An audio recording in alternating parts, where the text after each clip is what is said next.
اللہ علیہ وسلم کے ارشاد گرامی کے مطابق آپ علیہ السلام نے فرمایا کہ اس عورت کے لیے جائز نہیں ہے کہ وہ روزہ رکھے اس حالت میں کہ اس کا خاوند گھر میں موجود ہے۔ عورت نفلی روزہ اپنے خاوند کی اجازت کے بغیر نہیں رکھ سکتی اگر وہ گھر میں موجود ہو۔ نبی علیہ السلام نے ارشاد فرمایا کہ جس عورت کی اس حالت میں فوتگی ہو جاتی ہے کہ اس کا خاوند اس سے راضی ہے تو وہ عورت جنتی عورت ہے۔ نبی علیہ السلام کے پاس ایک صحابیہ آتی ہیں، آپ علیہ السلام ان سے پوچھتے ہیں کہ کیا تو شوہر والی ہے؟ اگر تو شوہر والی ہے تو اس کی خدمت اور اس کے ساتھ جو تیرا رویہ ہے اس کے اوپر غور کرتی رہنا کہ تیرا خاوند تیرے لیے باعث جنت بھی ہے اور باعث جہنم بھی ہے۔ آپ علیہ السلام کے ارشاد کے مطابق پروردگار عالم اس عورت کی طرف نگاہ اٹھا کر کے بھی نہیں دیکھیں گے جو اپنے خاوند کی ناشکری کرتی ہیں، حالانکہ یہ عورتیں اپنے خاوند سے بے نیاز بھی تو رہ نہیں سکتی ہیں۔ نبی علیہ السلام نے فرمایا کہ میں نے جب جنت اور جہنم کو دیکھا تو جہنم میں سب سے زیادہ عورتوں کی کثرت کو پایا۔ آپ علیہ السلام نے فرمایا کہ جو عورت پابندی وقت کے ساتھ نماز ادا کرتی ہے، رمضان المبارک کے روزے رکھتی ہے، اپنی عزت کی حفاظت کرتی ہے اور اپنے خاوند کی اطاعت کرتی ہے، یہ 4 کام کرتی ہے، پھر وہ جنت کے جس دروازے سے چاہے وہ داخل ہو سکتی ہے۔ مطلب کہ اس کے ساتھ اپنے خاوند کی اطاعت لازمی ہے۔ اب یہ وہ تعلیمات ہیں جو رسول اللہ صلی اللہ علیہ وسلم نے امت محمدیہ کی ان بیٹیوں کی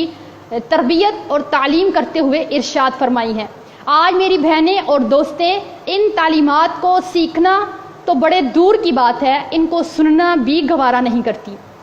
اس وجہ سے کہ کیا صرف اور صرف خاوند کے حق ہیں، ہمارا کوئی حق نہیں ہے، صرف خاوند کی ہی اطاعت کرنی ہے، ہمارے اوپر کوئی کسی قسم کا حق نہیں ہے،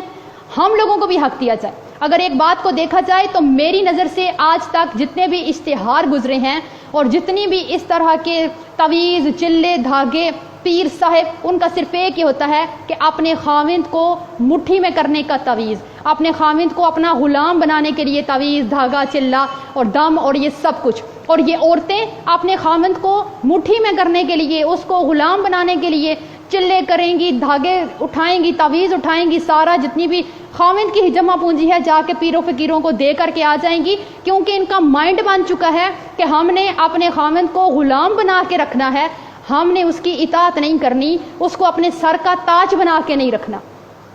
آج تک اگر شکایتیں ملی ہیں تو کس کی؟ کہ ہم لوگوں کو خاوند کو فرمانبردار بنانے کے لیے ہمیں تعویذ چاہیے، کوئی وظیفہ چاہیے، حالانکہ نبی علیہ السلام نے فرمایا کہ سب سے زیادہ حق تو خاوند کا ہے اور سب سے زیادہ نافرمانی تو عورت کرتی ہے۔ آج تک کسی خاوند نے یہ نہیں کہا کہ مجھے تعویذ چاہیے کہ میری بیوی نافرمان ہے، میری بیوی زبان دراز ہے، میری بیوی ناشکری ہے، مجھے تعویذ چاہیے۔ اب یہ وہ تعلیمات ہیں کہ ہم لوگ اپنا مائنڈ سیٹ کریں، سوچ مثبت رکھیں، کیا کہ ہم نے اپنے خاوندوں کی اطاعت کرنی ہے، ان کی فرمانبرداری کرنی ہے، ان کو سر کا تاج بنانا ہے، ہم نے نہ کہ ان کو غلام بنانا ہے اور ان سے غلامی کروانی ہے۔ آج یہ تعلیمات کو دیکھیے اور میری دوستوں اور بہنوں کا اپنے خاوندوں کے ساتھ رویہ دیکھیے۔ میری دوستیں اور بہنیں یہ سمجھتی ہیں کہ ہم نے اپنے خاوند کے گھر کی صفائی کر لی، اس کے کپڑے دھو لیے، استری کر لیے، اس کا روم صاف کر دیا، تو ہم نے کیا کیا؟ دنیا میں سب سے زیادہ جو فرمانبردار بیوی ہے وہ میں ہی کہلاتی ہوں، کیونکہ میں نے یہ سارے کام ٹائم سے کر دیے۔ حالانکہ ان سارے کام کے کرنے کا نام خاوند کی اطاعت اور فرمانبرداری نہیں ہے۔ خاوند کی اطاعت کیا ہے، خاوند کی فرمانبرداری کیا ہے، اور وہ کون سی وجہ ہے کہ جس کی وجہ سے آپ کا خاوند آپ کے اوپر توجہ نہیں دیتا اور آپ کا گھر کبھی بھی پرامن پرسکون نہیں رہ سکتا؟ وہ وجہ کیا ہے؟ دیکھتے ہیں حضرت ام سلیم رضی اللہ تعالی عنہا کا ایک حدیث۔ ان کا بیٹا بیمار ہے، بیمار بیٹا چھوڑ کر کے خاوند سفر پہ چلا جاتا ہے۔ جب خاوند سفر پہ جاتا ہے تو بیٹے کی ڈیتھ ہو جاتی ہے۔ یہ بیٹا جب فوت ہو جاتا ہے تو ان کا خاوند سفر سے واپس آتے ہیں تو ام سلیم مسکراہٹوں کے ساتھ، پیار کے ساتھ، محبت کے ساتھ اپنے خاوند کو ریسیو کرتی ہیں، گھر میں راحت، خوشی اور پرسکون ماحول بناتی ہیں، اپنے بیٹے کا جو دکھ ہے، اپنی ممتا کو مار کر کے اتنی بڑی پریشانی بھی اپنے خاوند کو نہیں بتاتی ہیں کہ میرے خاوند کیا ہوں گے، اس خبر کو سن کر کے پریشان ہوں گے، تو میں یہ خبر ان کو سنا کر کے پریشان کر کے نافرمان بیوی میں نہ لکھتی جاؤں۔ آج ہمارے ہاں اب آپ سوچئے کہ آپ اپنے خامند کو یہ سکون، یہ والا سکون اور یہ دلی تسکین، یہ ماحول ان کو دیتی ہیں۔ ہمارے ہاں کیا ہوتا ہے، خامند باہر کی صعوبتوں کا، تھکاوٹوں کا، پریشانیوں کا تھکا ہارا جب گھر پہنچتا ہے،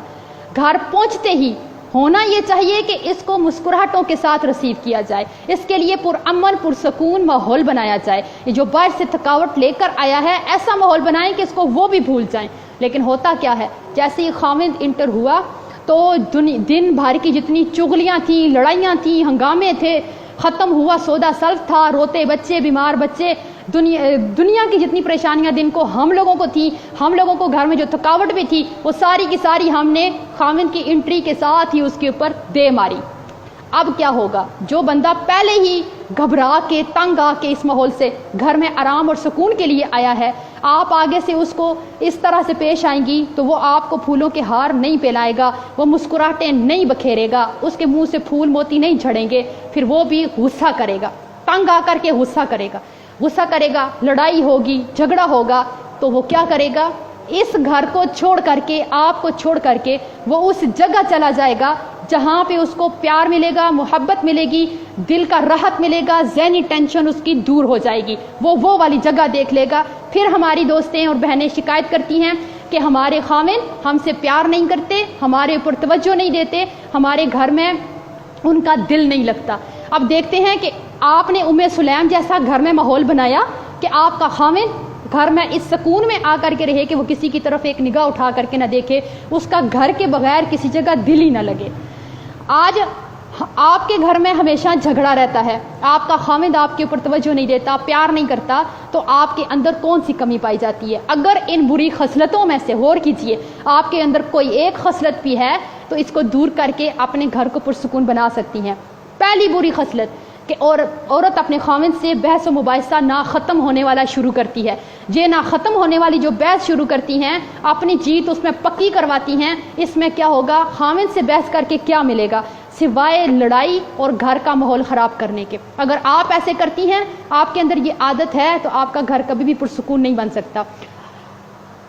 اگر آپ کے گھر میں آپ کے خامند کے ساتھ نہیں بنتی ہے تو آپ سوچئے کہ آپ نے خامند کے ساتھ مناظرہ تو نہیں کرتی ہیں۔ خامند نے ایک بات کر ہی دی ہے، اس نے بول ہی دی ہے، تو پھر اپنی جیت پکی کروانے والا مناظرہ دن ہا دن جو ہے وہ جاری رہتا ہے، وہ ختم ہی نہیں ہوتا۔ خامند کو بولنے کا، اپنی صفائی میں بولنے کا بھی موقع نہیں دیا جاتا کہ تم نے یہ بات کی تو کی کیوں ہے۔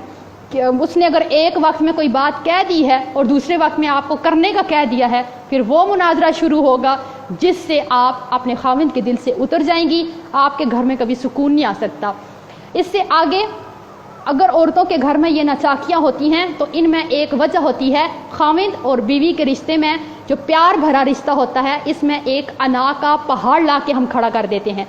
کہ اگر ہمارے ماں باپ بہن بھائی ہمارے گھر ملنے آئے اور خامند کی طرف سے کسی رشتہ دار نے ان کی عزت نہیں کی، ہم نے اس کو یہ فیصلہ سنا دینا ہے کہ تیرے رشتہ داروں نے میرے رشتہ داروں کی عزت نہیں کی، اور آج کے بعد میں تیری 7 نسلوں کی عزت کرنے والی نہیں ہوں۔ جب یہ انا کا پہاڑ ہم اپنے رشتے میں کھڑا کریں گے تو یہاں پہ پیار محبت نہیں ہوگا، یہاں پہ لڑائیاں جھگڑے اور ناچاکیاں ہوں گی جو کبھی ختم نہیں ہوں گی۔ اپنے خامند کے اوپر غصہ نہ کریں۔ اگر آپ اپنے خامند کے اوپر غصہ کرتی ہیں، چیختی ہیں، چلاتی ہیں، تو آپ سوچ بھی کیسے سکتی ہیں کہ آپ اپنے خامند کے دل پہ راج کریں گی اور آپ کے گھر میں کبھی لڑائی نہیں ہوگی، ناچاکی نہیں ہوگی۔ اپنے خامند کو ہر وقت طنز نہ کریں، تان و تشنی نہ کریں اس کے اوپر، اپنے خامند کے ساتھ زبان درازی نہ کریں۔ یہی وجوہات ہیں۔ اب عورتیں جو ہیں، ہم عورتیں اپنی زبان درازی میں ویسے بھی بڑی مشہور ہیں۔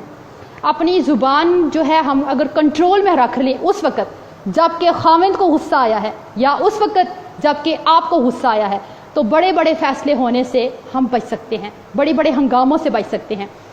عورت جب اپنے خامند کی عزت نہیں کرتی تو خامند کو اس میں کوئی دلچسپی نہیں رہتی۔ کون سی عزت؟ وہ والی عزت نہیں جو آپ اپنے خامند کے منہ پہ اس کی چاپلوسی کرتی ہیں، جی جان اس کو وقتی طور پہ کرتی ہیں۔ عزت وہ ہے، خامند موجود نہیں ہے، اپنے میکے جا کر کے بھی اپنے خامند کی کوئی کمی کوتاہی بھول چوک اس سے ہو گئی ہے وہ بالکل بیان نہ کریں۔ ہوتا کیا ہے، ماں باپ کے سامنے آپ لوگ جو ہے اپنے خاوند کی تذلیل کریں، بھائیوں کے سامنے اس کو گالی گلوچ کریں، اس کے چھوٹے معصوم بچوں کے سامنے اس کی تذلیل کریں، چیخیں چلائیں، لڑائی جھگڑا کریں، اس کے بہن بھائیوں میں اس کی عزت نہ چھوڑیں، پورے محلے میں بیٹھ کے خاوند کی جو ہے وہ برائی کی داستانیں بیان کریں، اپنے دوستوں میں اس کو برا مشہور کر دیں، میکے میں اس کو برا مشہور کر دیں، ہر جگہ سے کہ یہ بندہ ہی اچھا ہی نہیں ہے۔ تو جب خاوند کی عزت نہیں کریں گی تو آپ کی کون عزت کرے گا، اور آپ کی خاوند کی نظر میں کیا عزت ہوگی؟ اگر آپ کے اندر یہ خصلت پائی جاتی ہے تو اس کو چھوڑنے کی کوشش کر کے اپنے گھر کو پرسکون بنا سکتے ہیں۔ آج عورت اپنے خاوند کا فیصلہ ماننے کے لیے تیار ہی نہیں ہے۔ اگر خاوند نے کوئی فیصلہ لے ہی لیا ہے تو ایک نیک اور با کردار بیوی کا کردار تو یہ ہونا چاہیے کہ اپنے خاوند کو عزت دیتے ہوئے اس کے فیصلے کے سامنے اپنا سر جھکا دے، خاوند بھی خوش اور آپ کا فیصلہ، آپ کا کام بھی ہو جائے گا، لیکن آپ کا گھر کبھی لڑائی نہیں ہوگی۔ ہوتا کیا ہے، ادھر خاوند بیچارہ کوئی فیصلہ لے ہی لیتا ہے تو عورتیں یہ ٹھان لیتی ہیں کہ نہیں، اس نے جو فیصلہ کیا ہے ہم نے تو وہ ہونے دینا ہی نہیں ہے، چاہے ہمارا گھر ٹوٹ جائے، لڑائیاں جھگڑے ہوں، فتنہ فساد ہو، دنیا ادھر سے ادھر ہو جائے، گھر کا سکون خراب ہو، بچے اس ماحول کو دیکھتے رہیں، ہمیں کوئی لینا دینا نہیں ہے۔ خاوند نے یہ فیصلہ لیا تو لیا کیوں ہے؟ اس نے ماں کے کہنے پہ لے لیا، باپ کے کہنے پہ لے لیا، اس کو ضرور بھائی نے کہا ہوگا، اس کو اس کے دوستوں نے، مجھ سے تو اس نے پوچھا ہی نہیں ہے، اس نے۔ آپ سوچئے ایک منٹ کے لیے، اللہ نے جو عقل، فہم اور فراست مرد کو دیا ہے وہ عورت کو نہیں دیا۔ عورت کی عقل بھی کم ہے اور عورت کا دین بھی کم ہے، اس لیے یہ والی بات اپنے خاوند کے لیے کہ اس کو فیصلے کو نہیں مانتی ہیں، آپ کو تو فیصلہ کرنا آتا ہی کوئی نہیں ہے، کبھی ڈھنگ کا تو کوئی فیصلہ لیا ہی نہیں ہے، یہ والی بات ایک مرد کے لیے زہر قاتل ہے۔ زہر قاتل ہے یہ بات مرد کے لیے کہ آپ کو کوئی سمجھ ہی نہیں، عقل کا کام کبھی کیا ہی نہیں، فیصلہ تو آپ کو لینا آتا ہی نہیں، جب بھی کرتے ہیں ایسے ہی کرتے ہیں، میں نے ایسے نہیں ہونے دینا۔ جب ہم وہاں پہ آ کے اپنی عقل، فہم اور فراست کے گھوڑے دوڑاتے ہیں نا، ان کو ہم بے لگام چھوڑ دیتے ہیں نا، تو اس گھر سے کبھی لڑائی نہیں ختم ہوتی، کبھی خوشی کی خوشبو یہاں پہ آ ہی نہیں سکتی ہے، خوشیاں ہمیشہ کے لیے یہاں سے روٹ کر کے چلی جائیں گی، اور آپ کے خاوند کا پیار اور محبت بھی ساتھ لے کر کے چلی جائیں گی۔ آج آپ اپنے گھر کو پرامن بنانے کے لیے اپنے گھر میں آرام اور سکون کا ماحول پیدا کریں۔ آپ اس بات کو یاد رکھیے کہ آپ کا خاوند جو باہر کی پریشانیوں سے تھک کر کے گھر آتا ہے وہ آرام کے لیے آتا ہے، وہ سکون کے لیے آتا ہے۔ آپ اپنے ایک سمجھدار خاتون اپنے گھر کا ایسا ماحول بناتی ہے کہ اس کا خاوند کسی بات سے بھی اس سے ناراض نہ ہو، اس کو کوئی بات بری نہ لگے۔ ایسے مرد اپنے گھر سے باہر کسی کو آنکھ اٹھا کر کے بھی نہیں دیکھتے، جن کو گھر سے پیار ملے، محبت ملے، چاہت ملے، سکون ملے، آرام ملے، خدمت کرنے والی بیوی ملے۔ یہ والی چیزیں جب مرد کو ملیں، مرد کبھی کسی طرح کی لڑکی کو باہر نظر اٹھا کر کے نہیں دیکھتا۔ آج ہماری بہنوں کے اندر تو اتنی برداشت نہیں ہے کہ اگر ایک خاوند اپنی ماں کے لیے علادہ سے ایک برگر اٹھا کر کے لے آئے، ایک برگر، تو بیوی سے یہ برداشت نہیں ہوتا کہ اس نے میرے لیے، میرے پورے بچوں کے لیے کیوں نہیں لایا، صرف ایک بیوی کے لیے لے کر کے کیوں، اپنی ماں کے لیے لے کر کے کیوں آیا ہے۔ تو یہ والی بات بھی ہم سے ہونا تو ایسے چاہیے، ایک با کردار بیوی اپنے خاوند کو خود اس بات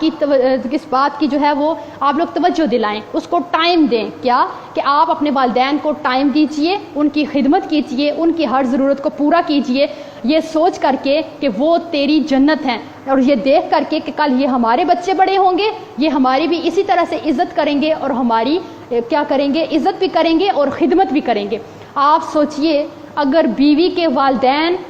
آپ کی بیوی کی جنت ہیں تو شوہر کے جو والدین ہیں وہ اس کی جنت ہیں، آپ اس سے اس کی جنت چھیننے کی کوشش مت کیجیے، نہیں تو یہ ساری جو ہیں وہ باتیں ہیں، وجوہات ہیں جس کی وجہ سے ایک عورت کا گھر اگر اس کے اندر یہ والی باتیں پائی جاتی ہیں تو کبھی بھی خوشیوں بھرا گھر نہیں بن سکتا۔ اگر آپ کو اپنے خاوند سے شکایت ہے تو آپ اس کی بے رخی کی شکایت کرنے کی حقدار ہی نہیں ہیں اگر آپ کے اندر یہ والی ساری بری خصلتیں پائی جاتی ہیں۔ اگر آپ یہ سارے حق ادا کریں، نبی علیہ الصلوۃ والسلام کی تعلیمات کو دیکھیں اور پھر اپنے رویے کو دیکھیں، تو آپ کا گھر ممکن ہی نہیں ہے کہ آپ کا گھر جنت کا نقشہ نہ پیش کرے، پرامن نہ ہو، پرسکون نہ ہو، آپ کا خاوند آپ اپنے خاوند کے دل پہ راج کرنے والی نہ بن سکے۔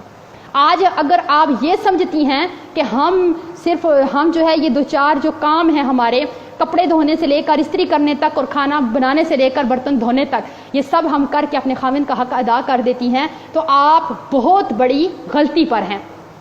آج تک عورتوں نے اپنے بیویوں نے اپنے حق لینے سیکھے ہیں، آپ نے خاوند کو دیا کیا ہے، اس کی خدمت کی کتنی ہے، اس کو حق دیا کیا ہے۔ اگر خاوند کا اتنا حق ہے کہ اگر نبی علیہ الصلوۃ والسلام نے فرمایا کہ اگر ایک خاوند کے جسم میں کوئی اس طرح کا زخم یا دانہ بن جاتا ہے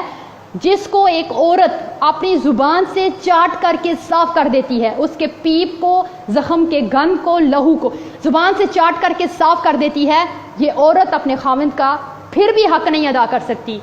تو آپ اس حدیث کی روشنی میں سوچئے کہ جو سارا دن اپنے خاوند کو زبان سے کہے گئے الفاظ کے ساتھ اس کے کلیجے کو پھاڑ دیتی ہیں، اس کے دل پہ جو زخم لگاتی ہیں وہ کبھی بھرنے والے نہیں ہوتے۔ تو آپ میری بہنیں اس حدیث کو پڑھنے کے بعد آپ بے شک اپنے خاوند کے زخموں کو جسم کے زخموں کو زبان سے چاٹ کے صاف نہ کریں، لیکن آپ جو اس کو ہر وقت اس کا کلیجہ چیر دینے والے طنز کرتی ہیں، اس کو غصہ کرتی ہیں، چلاتی ہیں اور ایسی باتیں کہتی ہیں جو خاوند کو بری لگتی ہیں، آپ اس کو کم سے کم وہ والے زخم نہ دیں۔ اللہ آپ کے گھر کو خوشیوں بھرا گھر بنا دے گا۔ تو ممکن ہی نہیں ہے کہ اگر آپ اپنے گھر میں محبت، پیار اور سکون اور چاہت دیتی ہیں تو آپ کا خاوند کبھی کسی کو نظر اٹھا کر کے بھی دیکھے گا۔